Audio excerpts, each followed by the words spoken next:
xibaar yu wér te wóor ca tàng ba abonnez-vous pour ngeen di mën di jot suñuy vidéo.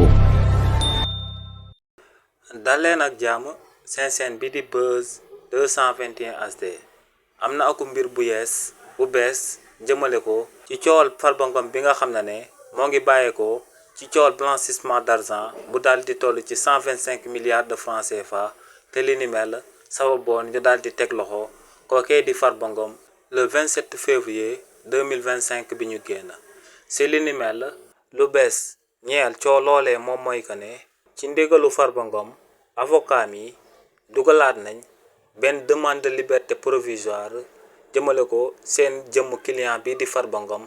si bi nga xam ne dañ koo daal di gunge benn caution bu toll ci 44 milliards de francs CFA 44 milliards de francs CFA yooyee nag ci ñaari pàcc la ko Farba Ngom daal di jëlee pàcc bi ci jiitu moom mooy 1 milliard yi nga xam ne ay partisans ak ay sympathisants wu kookee di Farba Ngom ñoom ñoo lancé akub cagnotte daal di récolter lu tolloog 1 milliard de francs CFA ba noppi daal di ko jébbal kookee di Farba Ngom li ni mel moom mooy 1 milliard yi nga xam ne kookee di Farba Ngom da koo daal di jël daal di koy booleeg 44 milliards yi nga xam ne ay suufam lañ ay terrain lañ yi nga xam ne yenn ci terrain yooyee ñoo ngi daal di nekk ci lotissement Mbao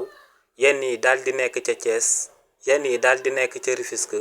yenn yi daal di nekk ca Mbour waaye tamit yeneen yi daal di nekk ca Ngaa terrain yooyu yëpp nag buñ leen boolee ba daal di xayma seen tolluwaay ci koppar ñoo ngi toll ci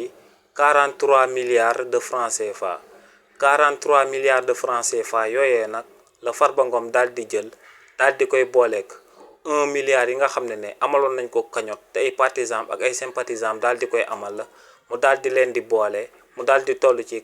44 milliards de francs CFA mu jël ko daal di koy jébbal comme caution ngir ñu daal di koy may akub liberté provisoire. xibaar yu wér te wóor ca tàng ba abonnez-vous pour ngeen di mën di jot suñuy vidéo.